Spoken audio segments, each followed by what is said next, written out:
সালামু আলাইকুম গাইস, কেমন আছেন? আশা করি আলহামদুলিল্লাহ ভালো আছেন। তো এগুলা কি? এগুলো হলো টাকা, জাপানের ইয়েন। বেতন পাইলাম, তো এই এলো টাকা।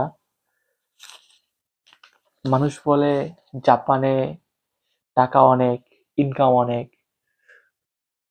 তো আপনি অনেক টাকা জমাইতে পারবেন, ফ্যামিলিও দিতে পারবেন, অনেক কিছু, তাই না? তো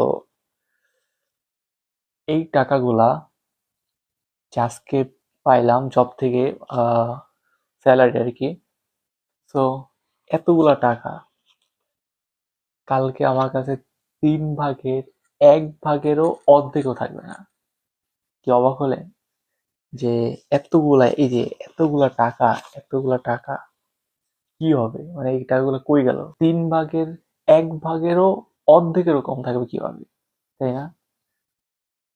কালকে আমি বাসা ভাড়া দিব, কারেন্ট বিল দিব, গ্যাস বিল, পানির বিল, ওয়াইফাই আছে ওয়াইফাইয়ের বিল, মোবাইল যে সিম চলে সিমের বিল, এই সবকিছু সবকিছু দিয়ে আমার কাছে তিন তিনের 1 ভাগেরও অর্ধেকেরও কম থাকবে টাকা, তাই না?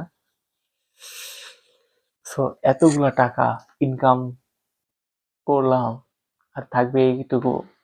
অবাক হওয়ার বিষয়, তাই না? আসলে অবাক হওয়ার বিষয়। আপনি একটা জিনিস জানেন যে এক একটা দেশে এক এক রকম ইনকাম। তো যেই দেশে যেরকম ইনকাম সেরকম খরচ। লাইক জাপানে ইনকাম বেশি, খরচ অনেক। যদি আমি গতকালকে টমেটো কিনছিলাম, টমেটোর কথা বলি। 4টা টমেটো প্রায় 324 টাকা বা 25 টাকা দিয়ে আমি কিনছি। 4টা থেকে 5টা টমেটোর জায়গায়। আমি 2-3 দিন আগে আম দেখছিলাম বাজারে। জাপানে আমের দাম অনেক।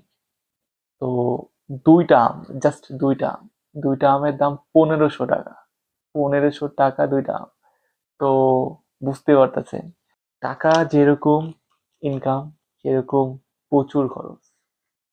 তো এটা জানানোর জন্যই আসলাম। তো যে আসবেন, জাপানে অনেক ইনকাম, আসলেই আসলেই অনেক ইনকাম জাপানে। তো আল্লাহ হাফেজ।